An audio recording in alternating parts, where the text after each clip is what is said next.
जैसा कि देख पा रहे होंगे मैकेनिकल पार्ट्स जितने भी हैं हम लोगों ने वॉशिंग मशीन में इंस्टॉल कर दिया है, बट अभी ये प्रॉपर वे में इसको फिक्स नहीं किया है क्योंकि इसकी वायरिंग करनी है। अगेन सारा पार्ट्स वगैरह जो है हम लोगों ने लगा दिया है। अब इसका कनेक्शन हम आपको करके दिखाएंगे।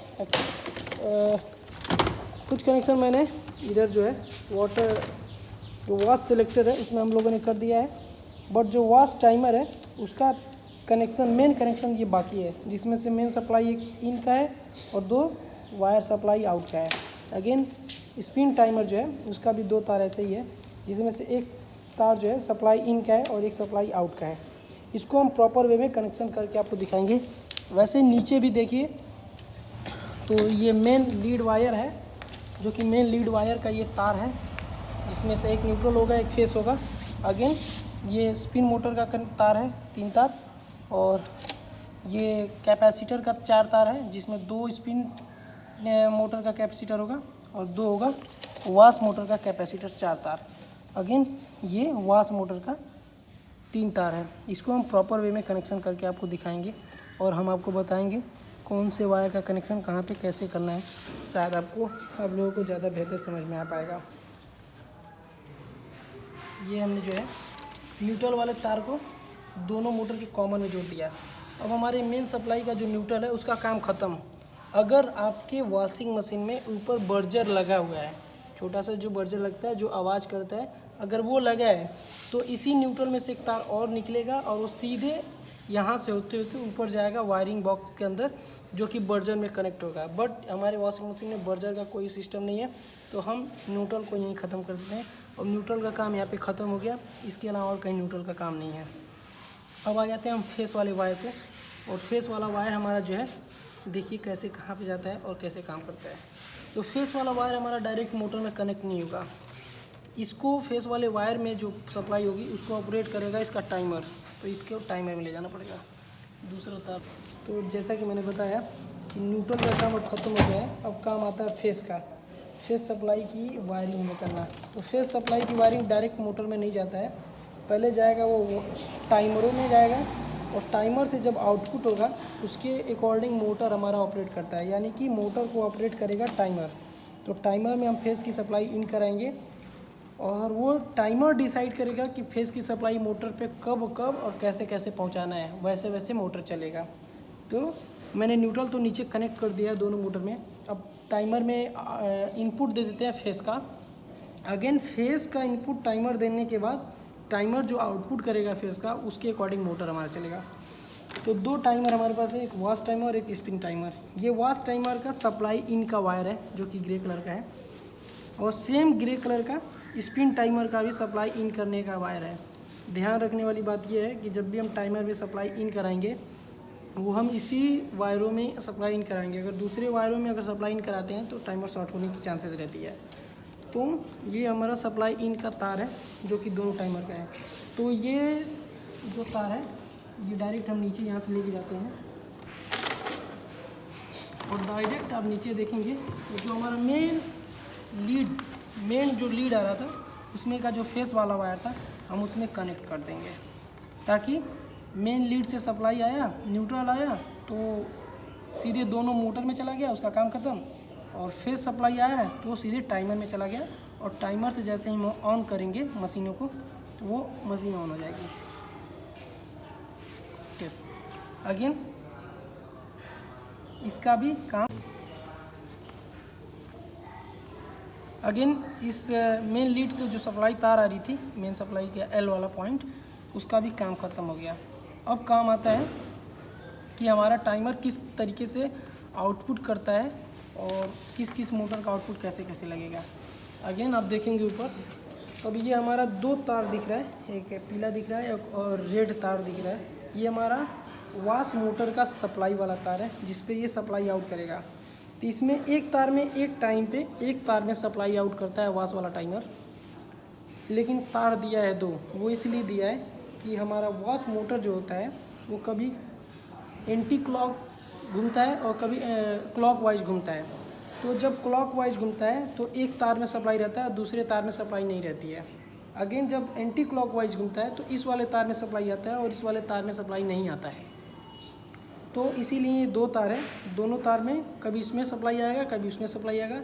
जिस तार में सप्लाई आएगा उसके अकॉर्डिंग मोटर रोटेट करेगा, और जिस तार में सप्लाई नहीं आएगा उसके अकॉर्डिंग मोटर रोटेट करेगा। यानी कि इस तार में सप्लाई आएगा तो क्लॉकवाइज घूमेगा, और इस तार में सप्लाई आएगा तो एंटी क्लॉकवाइज घूमेगा। तो ये दोनों तार हम नीचे ले जाते हैं और मोटर में कनेक्ट करते हैं। आइए आपको दिखाते हैं। जैसा कि आप देख पा रहे होंगे वायर आ गया हमारा नीचे।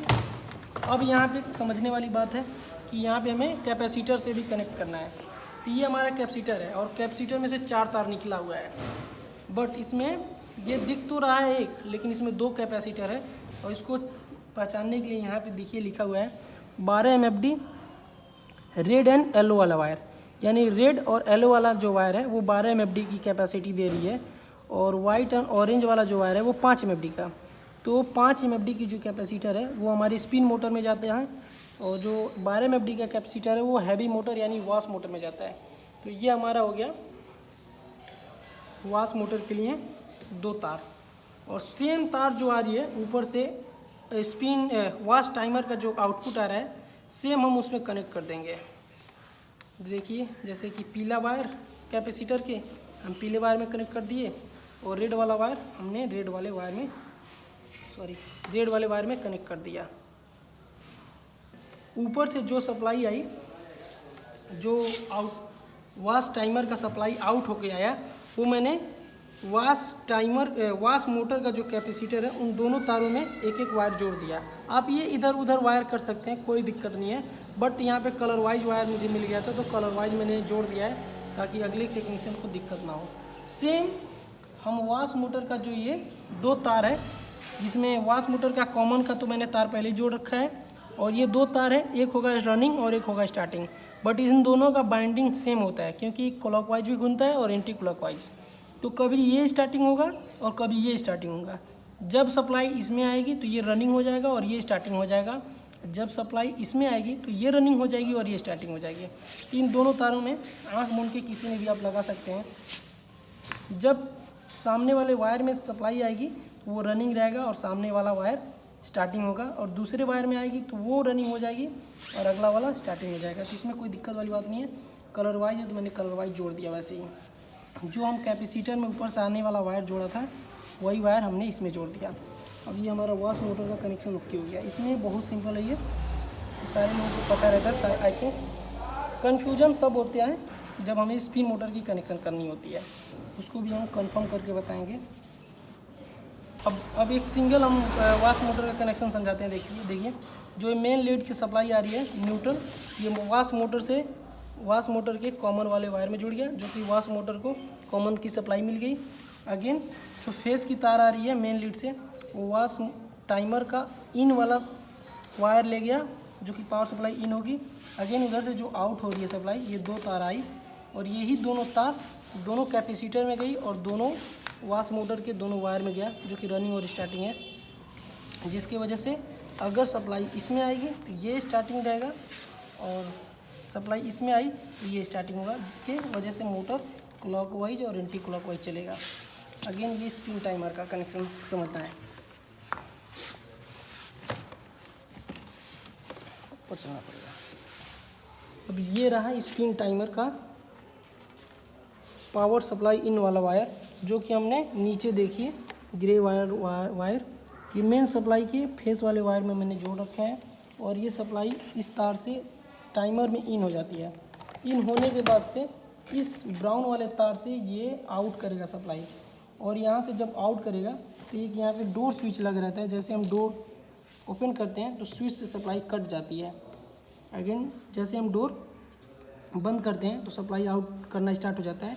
तो ये जो है आउटपुट, टाइमर का आउटपुट जो सप्लाई होगा तार हमारा इस स्विच में चला जाएगा, ताकि स्विच से कनेक्ट होकर सीरीज बन के जाए। दरवाज़ा ओपन और क्लोज करें तो ये काम करे। अगेन अब ये सप्लाई स्विच आउट करेगा, इसके लिए एक तार और मैंने रखा था। अब टाइमर से सप्लाई आउट हुआ, स्विच में आया, अब स्विच से आउट होगा तो ये मैं एक्स्ट्रा एक तार डाल रहा हूँ। इस तार से जो है आउट होके नीचे मोटर पे जाएगा, जैसे कि आप देख पा रहे हैं। अगेन इस तार से जो है सप्लाई आउट होके जाएगा। अब आप देखेंगे यहाँ पे वॉश टाइमर में दो तार से सप्लाई आउट होके आ रहा था और यहाँ पे सिंगल तार से सप्लाई आउट होके आ रही है। अगेन कैपेसिटर का 2 तार है और मोटर का भी 2 तार है और सिंगल तार से कनेक्शन करना है। अब हम यहाँ पे चेक करेंगे कि मोटर में कॉमन कौन था, रनिंग कौन था, स्टार्टिंग कौन था। तो कॉमन तो हमें पता था कि कॉमन ब्लू वाला था और हमें स्टार्टिंग में पता है कि ये वाइट वाला स्टार्टिंग है और ये वाला जो है ये पिंक कलर है ना, कौन सा कलर है, पिंक कलर, ऑरेंज कलर है, ये ऑरेंज वाला जो है ये रनिंग है। तो रनिंग वाला जो तार होता है जो ऊपर से सप्लाई आउट होके आती है डायरेक्ट उसी तार में कनेक्ट हो जाता है। वायर का पता है जैसे टाइमर से जो सप्लाई आउट होके आ रही है वो हमारे मोटर के रनिंग वाले तार में आउट हो जाए, मतलब जुड़ जाएगा। जो टाइमर से सप्लाई आउट होके आएगी वो हमारे स्पिन मोटर के रनिंग वाले तार में कनेक्ट हो जाएगा और हमें कैपेसिटर में पावर सप्लाई इन करानी है। तो कैपेसिटर का भी सप्लाई इन रनिंग वाले तार से होगा। तो जो टाइमर से आउट होकर सप्लाई आई वो मोटर के रनिंग वाले वायर में जुड़ाया और उसी वायर में जो है कैपेसिटर का भी वायर जुड़ जाएगा, जो कि कैपेसिटर यहाँ से पावर सप्लाई इन करेगा और कैपेसिटर रनिंग वाले तार से सप्लाई इन करके वाइट वाले तार में जो है सप्लाई आउट करेगा, जो कि मोटर का हमारा वाइट वाला तार स्टार्टिंग है, जो कि इसमें हम कैपेसिटर का तार इसमें कनेक्ट कर देंगे। अब जैसे ही ऊपर से सप्लाई ऑरेंज वाले तार में टाइमर आउट करेगा तो उसी तार में से हमने कनेक्ट कर दिया है कैपेसिटर को। तो कैपेसिटर यहाँ से सप्लाई इन करेगा और वाइट वाले तार में जोर से आउट करेगा, जिससे हमारा मोटर झटके से स्टार्ट होगा और चल जाएगा। बस इसको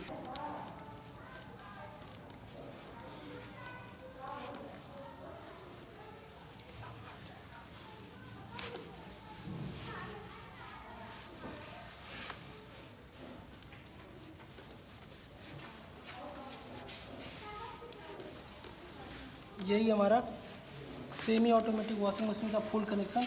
इसके अलावा और कोई कनेक्शन नहीं होता है। कभी कभी होता है कंपनी इधर से उधर तार उलझा देता है, बट सेम कनेक्शन होता है और कुछ नहीं होता है। बाकी आप लोगों को समझ में आएगा तो कमेंट में ज़रूर बताइएगा प्लीज़। आपको वॉशिंग मशीन चला के दिखाते हैं। अभी हमारा वॉश वाला है, जैसे ही हम करेंगे चलना स्टार्ट हो गया क्लॉकवाइज और anti clockwise. Again spin timing है, जैसे ही हम ऑन करेंगे मशीन चलना स्टार्ट हो गया है, बंद करेंगे तो बंद हो जाएगा। दरवाज़ा बंद करेंगे चालू हो जाएगा।